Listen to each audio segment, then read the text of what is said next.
thought they were going to butcher my name that time. So I've always been Candy because I'm sweet. But then I didn't want that. I didn't want it to just be like Candy. So I thought, okay, to add some oomph, there has to be, something that gives it a balance where it's not, too sweet. Oh, Candy, because I'm not entirely like, just sweet and that person.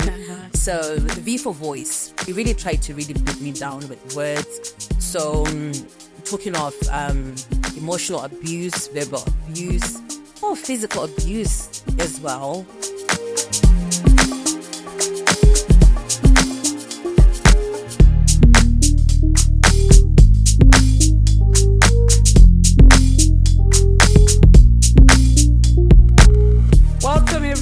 Welcome to season 2. Imagine of Moments with Nyengeterai. We took a little break, but we're so excited to be back with all the guests that you asked us to bring, and we're really excited about the conversation we'll be having. So today I have an amazing young lady. Who we've been trying to do this thing for a while, but finally today she's here. Miss V Candy, welcome. Oh, so good to be here. Finally. Imagine we did, then we stopped, then we are. But we're here. I almost thought it was not going to happen, but I'm happy to be here. Wonderful. Thank you so much. So I need to start. V Candy. Yes. Why V Candy? I know that's not. Let's start with your real name. Then I want to know why V Candy. So my father named me Nonhlanhla, which means mother of luck. Oh. Yes. It's a beautiful name, right? It is. It's lovely. You're from where? I'm Xhosa, originally wow. from South Africa. But then my great-grandfather migrated to Zimbabwe with the missionaries to actually then start the Methodist church and open the schools here in Zim. Wow. So that is what then brought them here. But then I'm socialized in a Shona way because my mom is a Chiera. And so my dad then married my mom, and so I'm socialized in a Shona way. Yeah, that's how I was raised and socialized. Yeah. And then Nonhlanhla to V Candy. How? So I always get asked, even at the airport or wherever, when then people, have access to my actual name or documents, like, Nonhlanhla, V Candy, how? The two. So I never really have spoken about it, or because I just want to leave it as a mystery, because people speculate V for Vibai, V for Veronica, right?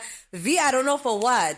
But then because we're here today, I guess it's okay. Oh, thank you. I'm honored.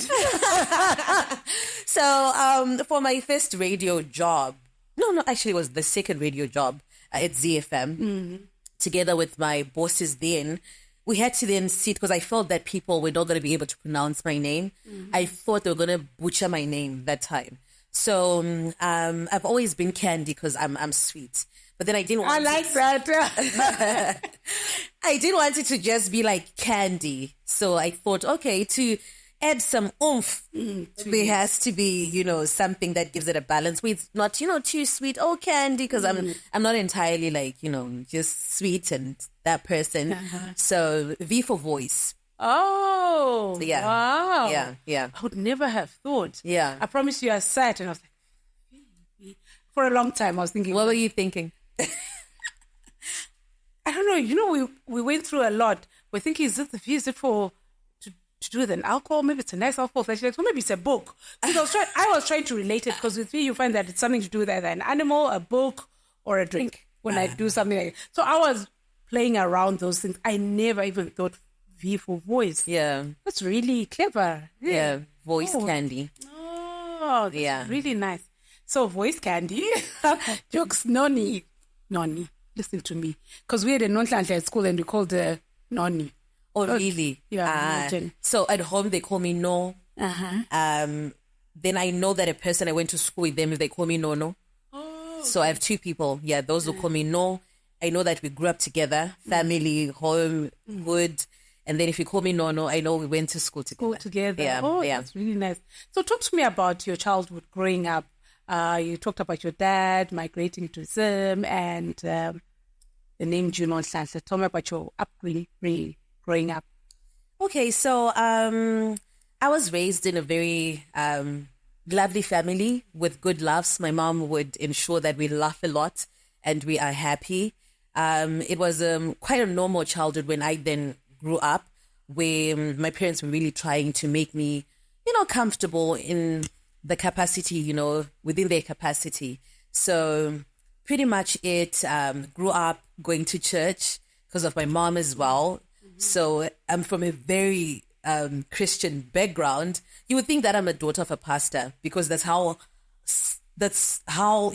much my mom prayed. Wow. Where I think if you put a PK here and you put me here, the amount of prayer that they would get, or the amount of prayer in the house, that's how my mom was. Like, very prayerful. Would see her pray. So, and then I would go to church, Sunday school. Loved music from my dad. My dad loved music. My dad was a journalist. And he was exposed to the other world as well, which was a good balance, for me and my siblings. I'm the last born, so they also exposed me to pop culture. From then on. And what else? Like, it was quite a simple upbringing, not entirely smooth, but then I guess, I had a good mother. And what brought you to radio, actually? Because you know how it is when you're growing up, especially coming from a black culture, black background. It's always go to school, go to uni, do a degree or do a proper job, as it's called. I don't know what is a proper job, honestly. Everything, a job is a job, but it's always do a proper job. But so why, broadcasting? How did you get into broadcasting? How did I get into broadcasting? Was that intentional, actually? Tell you what, so growing up, like how it was, where the cool thing to say is, I want to be a doctor. So I would do that, when I was young, to say, I want to be an optician, I want to be a surgeon, because it sounded cool. But as a child, I would then mimic, TV presenters. I would then read the news because there were a lot of newspapers at my house, because my dad worked for the Herald. So a lot of newspapers. So I would then mimic news readers and interview the walls at my parents' house. I didn't know what it was called, but then that is what I guess, God has a funny way of just then nudging you towards what you want, what you want to do. So I didn't know what it is that was called, like media personality or broadcasting, but then I would do it. In church, in Sunday school, I started singing at the age of 3. So I enjoyed being in front of people. At school, in primary school, I would do debate. I would, I enjoyed actually, really being in front of people. So with broadcasting, I can't say it was an accident, but then the steps were being ordered, from when I was young. And I felt a strong passion for it. I felt a strong passion for it. I didn't know which doors to knock. As I told you, my dad was a journalist, so maybe also that, a bit of that was in me. My cousin, Peter Johns, although he was like from a different generation, but then I grew up PJ, listening to Peter Johns. Yes, he was my cousin. So to then, just also look at him for inspiration and to think, oh, wow, I really want to do this. So I guess I was getting inspiration from different spaces. And my siblings, I told you, they loved pop culture. So it was not an accident. It was not a coincidence. The lines were just really falling into place that led me to broadcasting.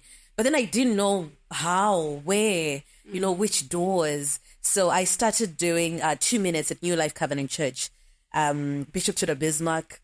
I think soon after A-level, I then started serving in the media department at New Life, doing 2 minutes, like the media department announcements in church. And I was still trying to figure out a door, where to audition, because I really wanted to do it, but then I didn't know where. But then I knew when I would listen to radio presenters or I would watch people on TV that, you know what, I can do this. But then I didn't know how. And where to go. And how did you end up, like, then in radio? Like, what led you, after all this, how did you then find out and get into radio and move from there?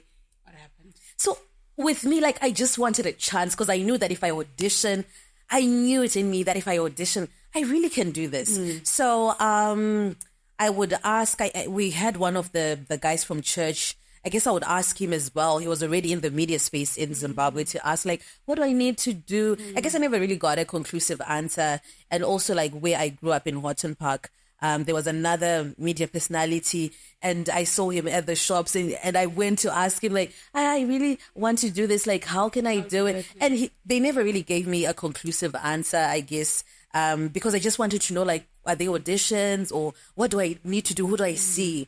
So fate had it that one of my friends from high school then was working at ZBC. She was doing continuity, like program lineup. So I then went to ZBC that time. I was selling perfumes like soon after A-levels, to go and sell my perfumes, and also to then just see the place because I wanted to be there. And then I saw, and as I was there, I then heard that they actually wanted to do auditions because they wanted to remove the crop that was there. Wow. Then they then said the auditions really were happening days after. So I then, showed up again for auditions. So that was my first opportunity with media. So I then auditioned for continuity. ZBC TV. I got the spot. There were hundreds of people there. I made it. I made the cut. And out of like a lot of people, it was just 1 minute on TV. Wow. For some months. Then as I was there, I guess other people like producers, there was one Tendai Chikwavaira, shout out to her. She also then began to see like the talent in me, and she would then take me to the commercial unit at ZBC to do infomercials for the agricultural show, the ZITF, so then I would have more time. But then still I wanted to do radio. That was, that's what I was the idea. That is, I was like, radio. I want to do radio. And that time there was Power FM. So as I was within the system, the first opportunity that I got with radio was actually with SFM. As I was walking in the corridor, I saw Tinashe Chiname. He was still the manager there at SFM. Then I asked him, like how do I, because I'm the one to really ask, when I really want something. Then I introduced myself. I'm in continuity. Like, how do if I want to be on radio, what do I do? There was like, the auditions like next week. Then I auditioned for SFM, and I got a place. I started off midnight. I think I only did it for like 2 months. And then I bumped into Davis Mugadza again. Because, I would just be looking at ZBC. I know what I want. I wanted to work for Power FM that time because that was a station that was there. Then I bumped into him. Then I asked him, like, what do I do? I need, if I want to be like on radio, I think I can do it. Then I was like, do a demo. So I recorded a demo with H1, who I now work with at Star FM. Years ago. Oh, wow. I recorded a demo. Then Davis introduced me to Bridget Gavanga, Bubbles.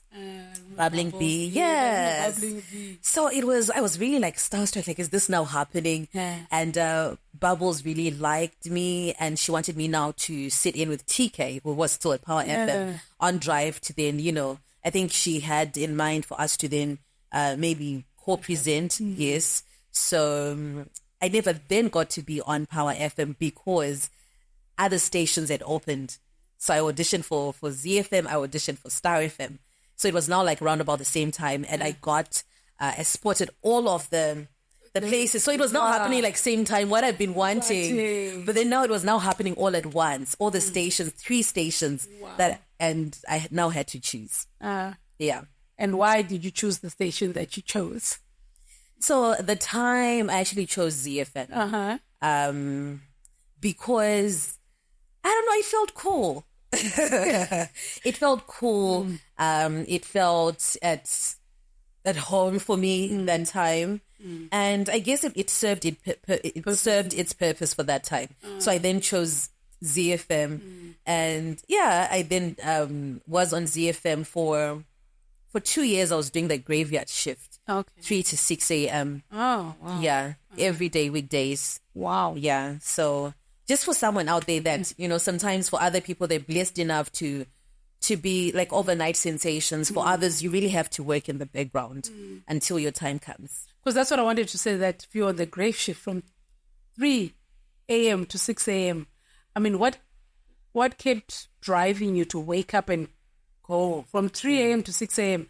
and knowing that, understanding the talent that you had. Yeah. Because I know a lot of people will say, 3 to 6, no one is even listening. And then that drive, what was it in you that made you continue, So I guess like with me, it was really the passion.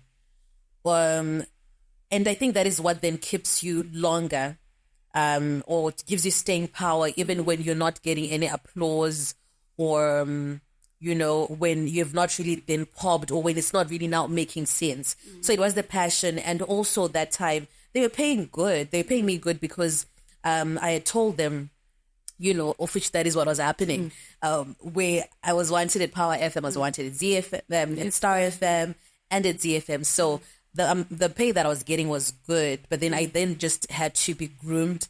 So they put me on the graveyard shift, and it was important. It was necessary. Yeah. And what did you learn during that season in your life?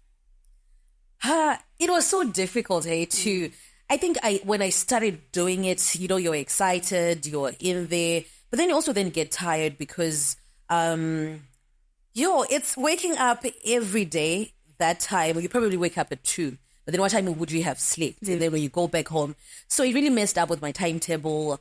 I learned to just be patient, to be patient and to appreciate the moment I'm in.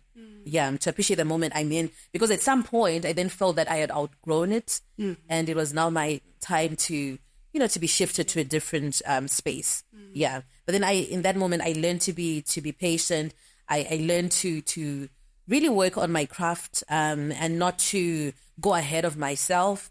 So it was really worth it, I guess, to some extent. Yeah. What do you believe? Like if I say to you, what's your staying power? What is it that will say, you know what, this is, for me, no matter what, this is what gives me that staying power? What gives me that staying power? I guess to know that I'm here for a purpose. Where my gift is serving a purpose beyond me, where God placed it in me to, to make a difference in this world and, to be an ambassador of heaven. That gives me a staying power. That gives me, a backbone in whatever room that I stand, or that I sit in, or that I step into, to know that I'm actually like not ordinary. I'm not. I'm extraordinary. Like, I'm an ambassador, a whole ambassador called, for a purpose. Wow. So, yeah. So, I'm very like, for me, my life is around my spirituality. Is very, very important to me. It guides me in a lot of things. In the things that I do, even when I mess up, like I go back and I'm like, no, God forgive me, that kind of thing. I just want to understand, especially for you being one, female, 2, in an industry like yours, and how do you maintain one, your Christian values and being able to speak out about it? Because I know some people are shy to openly speak about their values of Christianity and the fact that is where they belong and that is what they strive to. What is it? I guess people struggle because sometimes you then get judged to say, I don't know, man, I could be cool, my presenter or something, because there's a label. But then because my story with God is so personal, I know where He has taken me from, and I know, where I'm going. So I'm not afraid to speak about my faith because that's my life. That's my life. It's so personal. What I share in public is what will be happening, in private. To say, if I say God is good, it's after a prayer of actually saying God is good. So as a personality, also with my faith, it's not easy, hey? It's not easy, but then as you say, God, just helps us. We fall short. He picks us up. Like I told you that I was from a Christian background. That is what was sustaining me for long until I was unequally yoked with a person who I was not supposed to be with. And then my life changed.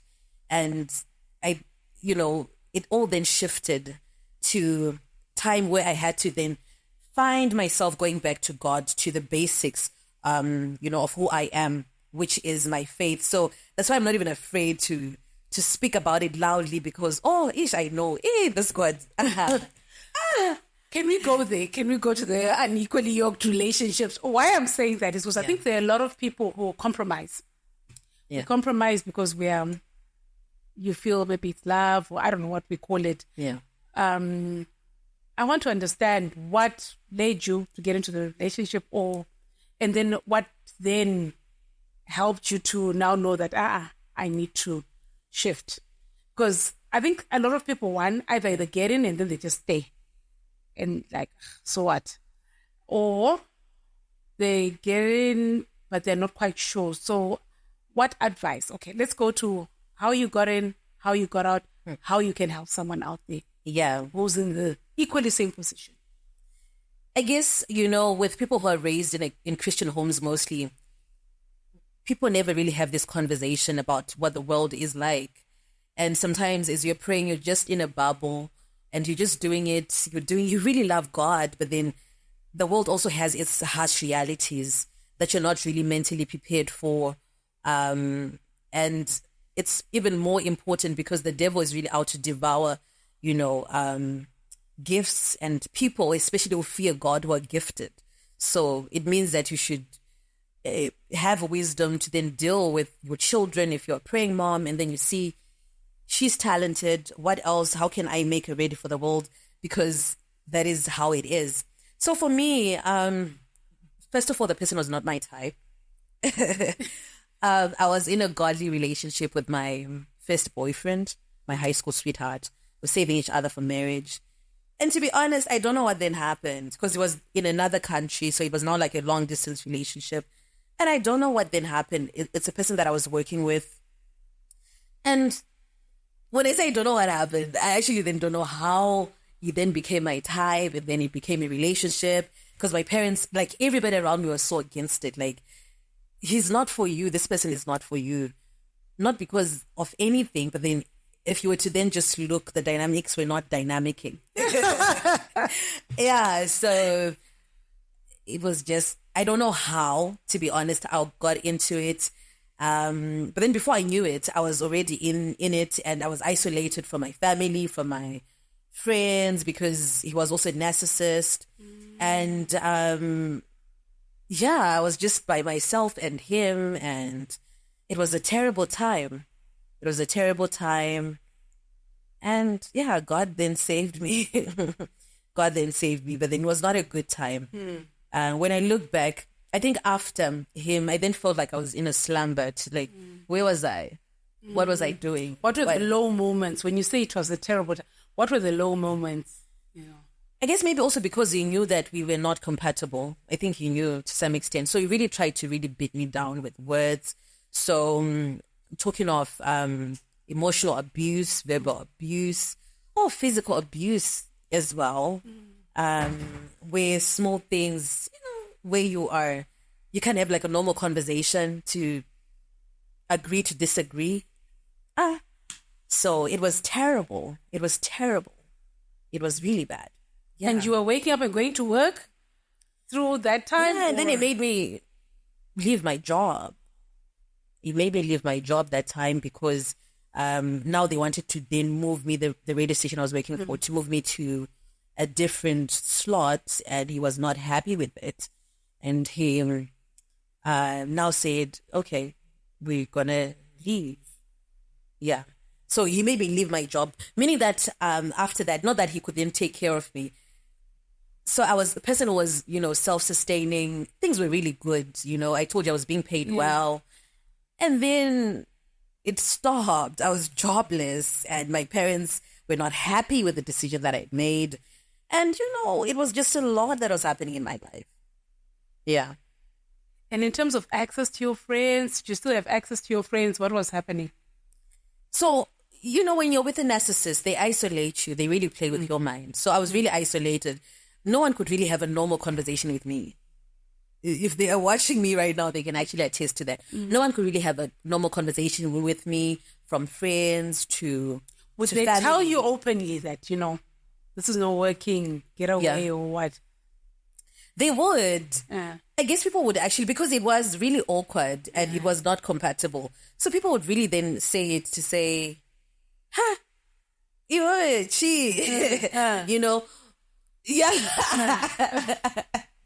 So they would say it, but then it's a lost cause if I'm not doing anything about it. So I guess they would just question it. But are you? Would you defend him? Would you? I'm just, I'm just trying to understand.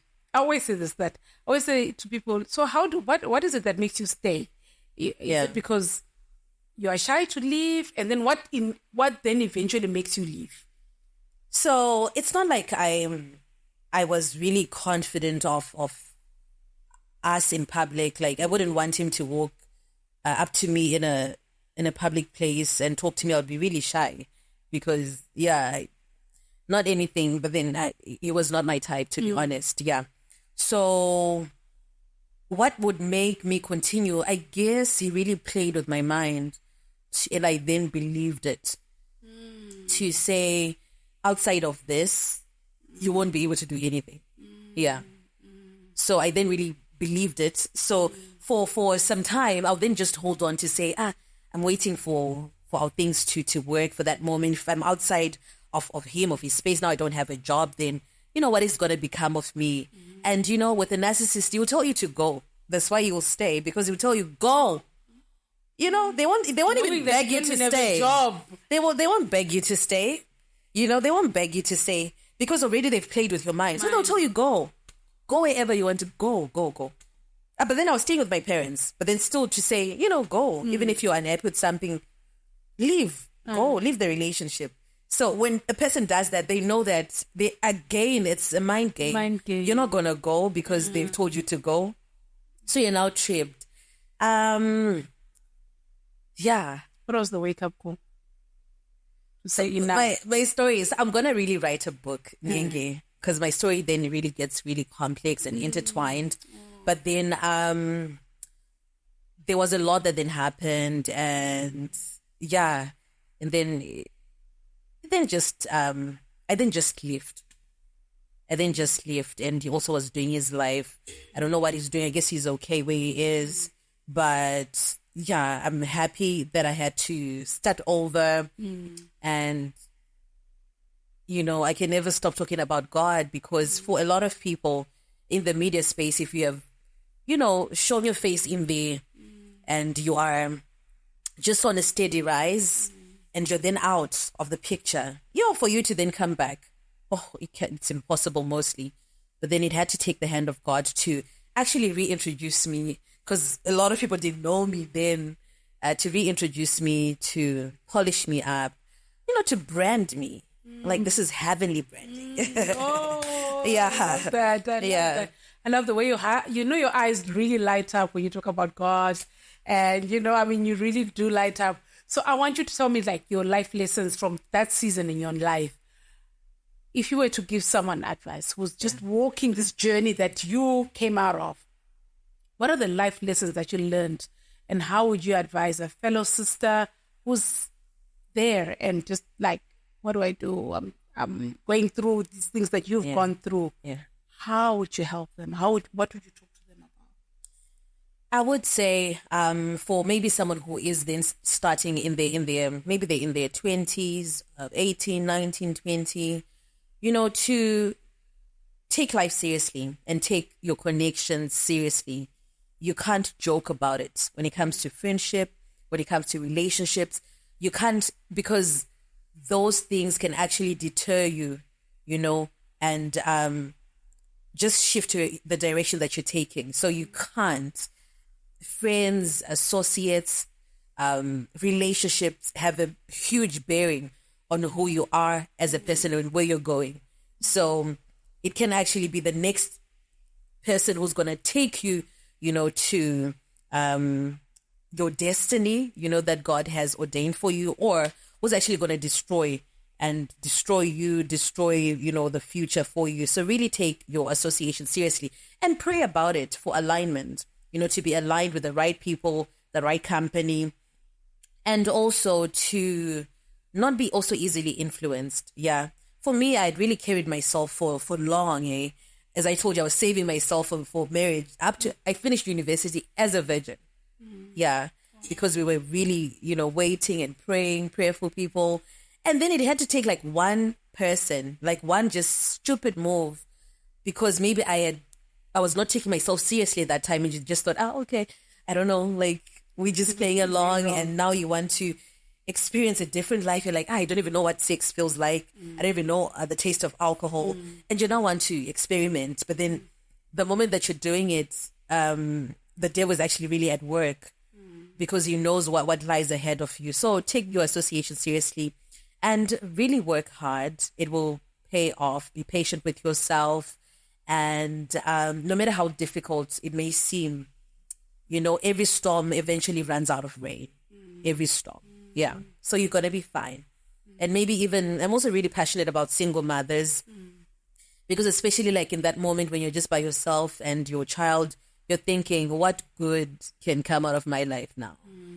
And there is so much good that lies ahead of you if you just believe and remain hopeful. And, never stop dreaming. Never stop dreaming. Yeah. Your situation doesn't mean that, you are done, you're out. It's just temporary. Yeah. Greater things, they lie ahead. Yeah. I love that. Especially the part where you talk about when you feel like you've messed up, you saved yourself, and then this happens. I think a lot of us, when we feel like we've really messed up, we struggle to get out of that. Yeah. And you find that sometimes we then just continue in that, whatever it is, instead of like just surrendering and just starting afresh. And the one thing that you said that I loved was that it's not hard to start afresh. How was the starting afresh for you? How was it when you now starting afresh, you now have a baby, you're starting afresh, you talked about relationships. What happened? Did you have new relationships now, or did you have to change friends? Tell me about your sisterhood and then getting back into the public arena again. So starting afresh, I know like people don't like difficulties and shut doors and whatever, but then again, these are the things that would lead us to where we're supposed to go, and that will actually refine us to become better people. Yeah. So for me, I really then struggled. Like life was not easy after my son. It was difficult. I think I've shared the story on the public platforms that I would then just ask God. I just wanted money for diapers and pads, because I didn't want to ask my mom for that. So I just wanted diapers for my son and pads, and maybe just $1 airtime here and there. So I was. So you were at home during the season? Yes, I was at home. So I never really left my parents' house. Yeah, even when I was pregnant, I tried to hide it for some time. Go child. I tried to hide it for some time. I think up until like I was 7-8 months. Yeah, and they just were begging stuff, and my mom would be like, "What's going on?" So it's so crazy. So yeah, and then so what were we talking about then finding yourself again? Yeah, starting when over. you're starting all over. Yeah, so Nyenge, it's really difficult. It's not a walk in the park. It has to take some courage, because even the people around you, they can't believe on your behalf, because already even in their eyes, they're looking and thinking, this person is done. Yeah. I remember one of my cousins was saying, I think you should actually relocate. Imagine. Wow. Imagine. I think you should actually relocate, because your story and your life, like now. Yeah. So it was really difficult. I remember my cousin's husband were with my mom at the shops, and he gave me like $10 to my oil. And I'll never forget that $10. I really wanted it, and I was so grateful. And it has taught me to also help people. Yeah, because when a person is struggling, even $5 or $1 is something. So I was there. I wanted a job. I would apply for jobs. At some point, I was just thinking even to be like a shop attendant, to just sustain myself. Yeah. I didn't want to. I was not thinking big. Yeah, I was not thinking big. But then as I was just there, lost, dejected, I prayed to God. I don't think I was praying like all along, but then I really just cried before God to say, I'm done. Like, what is this? What can you help me, Father? I know we've had a relationship before, because I was no longer as prayerful as all this was happening. As I told you, I've been like so to some people, they may not know this part about me, but then I've been a prayerful person like all my life. Yeah, well then praise for anything, for opportunities, for whatever. So I really distanced myself from God when I didn't have a prayer life. I was not serving in church. I was not going to church. I was just really with the person that I was with that time. Yeah. But then after him, then I fell pregnant after him. And I was at my parents' house and I prayed to God. And then as I was just in my room one of the days, I felt a leading to go to Star FM. Yeah. Because I knew that I was not going to get a radio job. You know, like when you're just looking so miserable and you've auditioned for the station before and you chose another station. They're not going to embrace you like that. You're not looking the part. And how are you looking? I mean, not so bad because I'm like, I don't look like my problems. Good. Yeah, not so bad, but they're not so good. Yeah, because your emotions and confidence. Big confidence. That's it. And then still the Star FM had stars, So I was not going to go there and say, can you give me a shot on radio? I knew they were not going to listen. I done ZFM, I done Power FM. They went to Power FM as well after. I done ZFM, I done Power FM, SFM. So now I was left at Star FM where I'd auditioned, I'd gotten a place, but then I never worked there. So I was like, let me go. So I went to the marketing to then ask, how I can be a part of the marketing team on commission, where I'm not like a full-time employee. So I went there on commission. Yeah, so I was trying to find jobs. I couldn't get clients for some time. And it was also another difficult moment because now at home they have expectations. They would, take care of your child. So then, I started getting clients later, but it was not too much. It was, just little to get by. Yeah. And then as I was at Star FM, I then knew why God had led me to say, go to Star FM marketing commission where I could get a job, I could get a space. As I was there, I bumped into RK in the corridors. And he said, I'd been there for some months now. And he said, like, when are you coming on radio? Oh, wow. Yeah. I'm like, I would love to. What should I do? And then that was it. The conversation was left hanging. Yeah. So then I went to radio. Yeah. And then I think we went for some time again. And then he then introduced me to Ayati, of which I knew Ayati. Ayati was the programming manager. And then he introduced me, he was the deputy programming manager. And then he introduced me to Ayati to say, I think you should. Yeah. Then I was like, no, I would really love to. You guys, I still think I can do it. So I'm really grateful to those two because they gave me a shot again when they could have just, Star FM had stars, I repeat. Yeah. And still has. Big stars, national stars, and for them to even give me a shot to consider me is a blessing. So I'm really grateful to Ayati, to RK. So they gave me the midnight shift, and I was okay with that because at some point I just really wanted 5 minutes on radio, just 5 minutes. So when I got the midnight shift, I did it for 2 months, and then after that, they gave me the Saturday breakfast, because the people who were doing it, they wanted to move them. And then I got the Saturday breakfast, and then I did party radio where I would party on radio, and I would stand in on every show. Like if a presenter is not there, I was just a call away to say, Vikendi, can you? So I was doing, I've literally done every show. Wow. Every show from gospel to Sungura, like every show. Wow. Yeah, I'm that person. Wow. Yeah. Considering done every show, what's your favorite kind of music? So I listen to a whole lot of music. I love music. Yeah. So it just depends. With music, it depends with my mood. Yeah, it depends with my mood. I can be listening to, I like spiritual house music, your Sunny musician, that sort of sound. And I listen to Niger. Here home, I listen to different artists that I like, inclusive of Anaja Praiser, Anaholiten even. And I also go way back. Like I'm an old soul, so I listen to classics. One of my old favorites, James Chimumba, I love his Katsu Yakut music. Yeah. And I listen to that sound as well. Yeah. So different things. I listen to soft rock. I listen to EDM. I'm that person. Wow. Like I have an appreciation for music, but then I also listen to a lot of worship music. The songs that I can sing along to are worship songs. Yeah. I listen to a lot of worship songs, like a lot of it. Yeah. And then the art of forgiveness, forgiving yourself.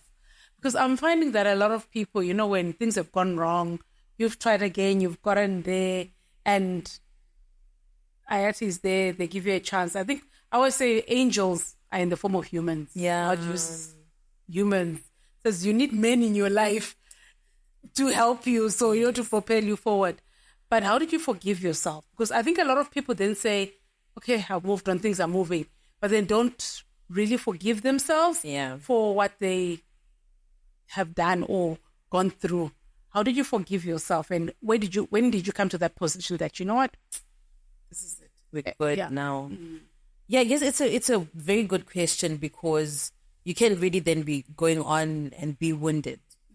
And not forgiving yourself can actually really be a spear, that you have placed in your own back.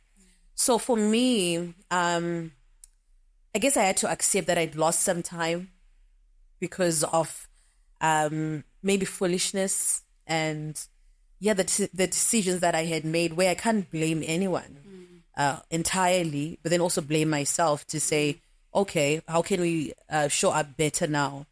Yeah.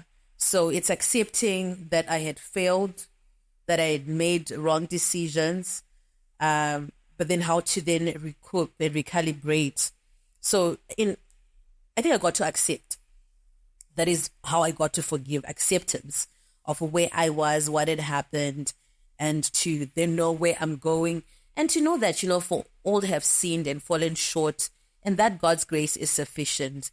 So, I guess I overly say this, to say pray and God, but then I really mean it when I say it, to say, then God then renewed my heart, because it's a lot of hurt, it's a lot of disappointment, it's a lot of rejection that you've also faced. And, you then go before God to say, renew my heart, because it's in tatters. Yeah. Love that. Renew my heart. That's really, wow, that's profound. Oh my gosh, that is really profound. Because I think, a lot of people won't get to that position and they just struggle. Yeah. Even just starting afresh with God, they just feel that I've messed up. Could have disqualified, like I'm disqualified. I don't even qualify to come back, and things like that. And I think that's what a lot of people struggle with. What's your most proudest moment when you look at your life and you say, when I get this, I'm proud? In its entirety, like now, it's difficult to then pick, but then showing up for my son and just being there for him to ensure that he's comfortable and I'm raising a gentleman is really a proud moment for me, even when I go to work and I'm doing what I'm doing. To know that he's proud also makes me really proud. Yeah, my son is a good boy. And to be able to then change our lives, because when we started this journey together, where I was and where I am now, I sometimes hug him to just say, he's turning 8 this year. So it's actually one of my proudest moments to then know that we've done this, we have done this, the story has changed. We didn't remain the same, because for other people, they are defeated and they die like that. Yeah, but then for ours, our story turned around and we're here. And greater things are coming, and I look forward to it. Oh, wow. Yeah. If you were to speak to a 17-year-old you, what would you say to them right now in this very moment? What would you say to them? I would say, Nonhlanhla, be patient with yourself. It will all work out. Be patient with yourself. It will all work out. Appreciate those around you. And breathe. Yeah. 5 life lessons before we close. Your 5 life lessons with your whole life. Yeah. What are the 5 life lessons that you said? These are life lessons that you need to live by. Things that you've gone through and the lessons that you've learned. The 5 that you would give to someone. Okay, so first of all, like work ethic, you will never go wrong if you work, even when you feel that no one is watching. I've seen people where they feel, oh, I'm not really paid enough, and they take their jobs casually. I'm like, what are you doing? Because you don't know who's watching, who's going to give you your next opportunity. So have a work ethic, like work. Work, I've heard someone say, work like you do not pray and pray like you do not work. Meaning that you really need to put in the work. You can't take yourself casually. So work, and, have a clean heart. For me, it's really big. Don't compare yourself with anyone. Don't compete with anyone. So it then goes back to your heart. Yeah. Before you even want anything, check your heart. Before you even think that people are fighting you, check your heart. Who are you fighting in your heart?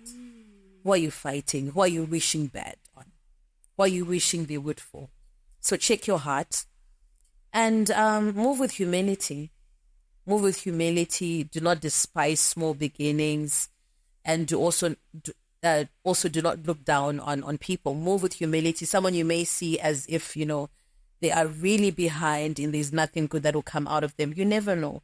The tables will turn. So don't ever look down on people. Be humble, no matter how much God raises you. Yes. Are we on 3? Yeah, we're on 3. Okay, so what else? Remain hopeful. Hope is the only thing, that will bring out of any situation. So remain hopeful, no matter how just dark it's looking. Just have a little bit of hope to know that there is light at the end of this. It may not seem so, but it is so. There is light. And the light will come if you hope, if you remain hopeful. And always pray. The word of God says pray without ceasing, because he knows, that the enemy is really looking on who to devour and who to destroy. So especially for the prayerful people, I've heard people say, you just don't know their God. Who says they don't pray? Because life is spiritual. So don't take life casually. If you want to really excel and go to another level, you have to have a spiritual backing. So if you're not praying, what are you doing? For other people, that's what they do. And the ending, maybe not so good. But then if you don't have any spiritual backing, really, what are you doing? Why are you taking life casually like that? Yeah, we are spirit beings. Especially like here in Africa. Come on, pray. So pray. If you want your situation to turn around, pray and work. And you'll see what God will do. Wow. Yeah. So we're spirit beings having a human experience. Yes. No, definitely. We are spirit beings having a human experience. So let's say you've come to the end of your life and you're about to go to heaven. What is the one thing as you're lying there that you hope to say, I'm glad I did this? So even at this stage, because I know that we're spirit beings and I believe there is life after, for each one of us, there is a book, before we even came here. Psalm speaks of it, that there is a book of our life, where God already stated who we should become. So I really want to become that person in the fullness, and not to lead a different life where I'm thinking I'm okay, but then it's not really in my book, where God had bigger plans, but because maybe I was not patient even at some moment or space now where I'm just pushing what I'm pushing and not listening to God, to his leading, and not being obedient, I don't get to experience it. So at the end of my life, I would want to really fulfill what's in my book, and I would want to know what's in my book. Yeah, because I don't know entirely what's in that book. And I know I've done parts of it, but then there are really greater things, that God wants to do, where it's just beyond the fame, the money, the comfort, but then it's really building a legacy and, ensuring that you're evangelizing as a marketplace minister. I call myself a marketplace minister. Yeah, I'm in the marketplace, but then I'm also like an ambassador of heaven. And am I really fully doing it? So I'd really be happy to know that I turned, hearts to him and I fulfilled the mandate here on earth and, through my gift. Yeah. Wow. Oh my gosh, that is... Oof. I feel like you're already ministering to me. So just to close off, we have some fun questions that we just want to ask and just find out about you. What were you listening to when you were coming here? Also, today I listened to Bethel Music, Reckless Love. Oh, wow, I love that. So I was listening to that a lot from, I think that's only for this whole week I've been listening to that. But then I also listened to Dim Tuda Ituba. It's a house song. It's just like really fun. Oh, wow. Yeah. But then today I've been listening to that. Yes. The Reckless Love of God. Just, it's so reckless. Eh? Yeah. And we're so undeserving. Yeah. So I've been listening to that. Wow. Yeah. What are you reading currently? So I'm reading The Diary of a CEO by Stephen Bartlett. Yes. I'm yet to finish it, but then it's my current read. Oh, okay. Yeah. Yeah. If we were packing our bags and going somewhere on holiday, where would we be going and why? We're packing our bags. Where are we going? Yeah, where are we going? Where do I want to go? It's oh my gosh, I don't want to be blank. And I also I don't want it to be a cliche. Where are we going, Nyenge? Oh yes, where are we going? Where are we going? We've got our bags, our passports, and we're going. Where are we going? Just today, or like dream destination. Dream destination. I guess it'll sound like a cliche, but then you know what I'm gonna say. What are you gonna say? Tell me the place I'm gonna say. I love to travel. I have Maldives. Maldives. Are you serious? I think a lot of people want to go to Maldives. Have you been? No, I haven't been to Maldives yet. Okay, would you want to? I would want to. I love the pictures are so... Yes. I mean, they sell the place, just the water, the blue water. So I haven't been. It's on my to-do list because I love to travel. It looks perfect. Yeah, but then outside of it, I think I'm actually going to think of a dream destination where it's something different. Yeah. Okay. That's amazing. What's your favorite color and why? So with me, like with colors, I'm not, but then I've noticed I have a lot of black. I don't know why. I have a lot of blue as well. And so I can't really even explain it. But then I do a lot of, I have a lot of black in my wardrobe. Here and there I do color. But as it stands, I have a lot of black. Do I know why? I don't. I just gravitate towards black pieces. For some reason. I actually should look into it. Yeah. And your favorite animal? And why?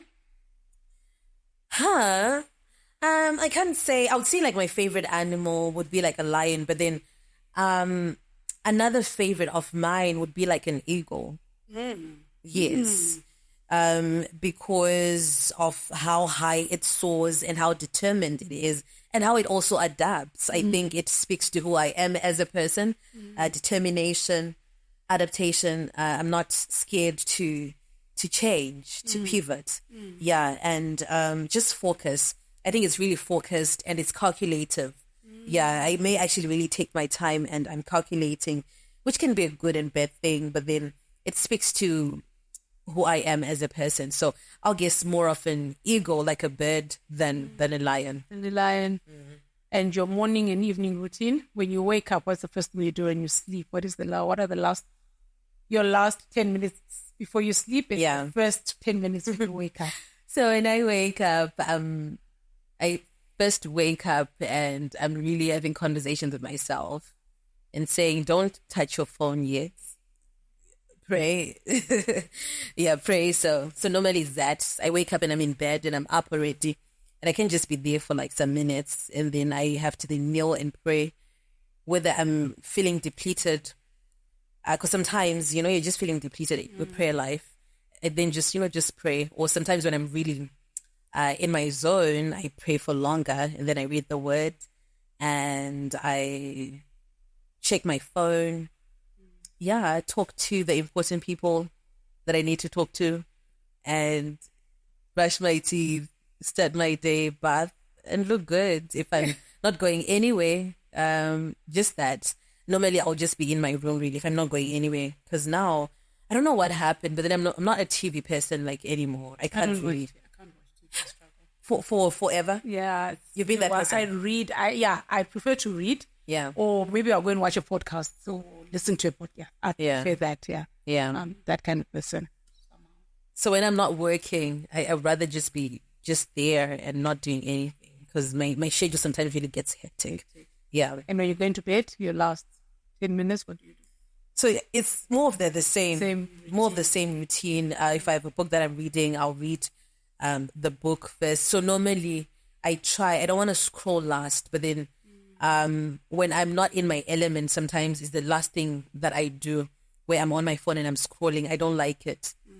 But then if I'm really in my element, my phone on the side, I then pick a book and I pray and then I sleep. I'm meditating as I'm waiting.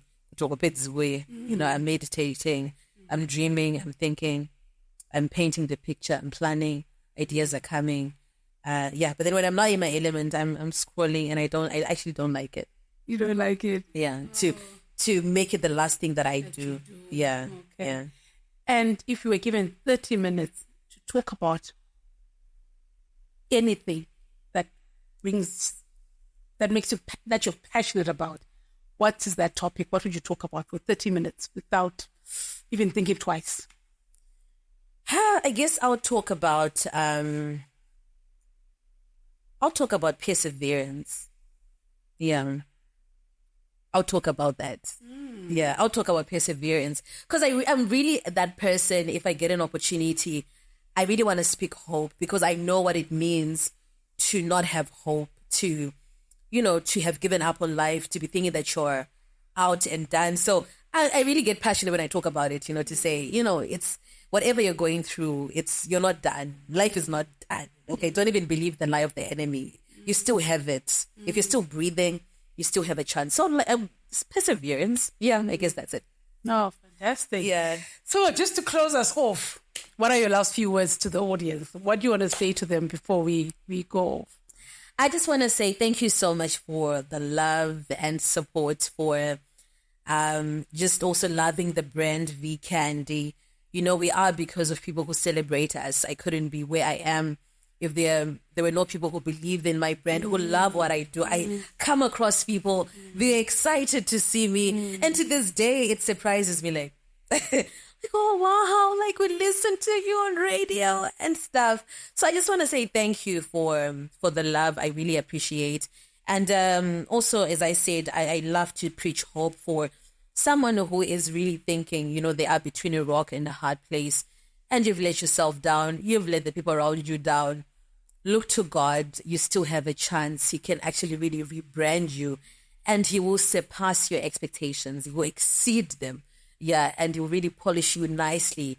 You're never late for anything. Yeah, you're right on time. And he will make you to pursue, overtake, and recover. Fantastic. Oh, my gosh.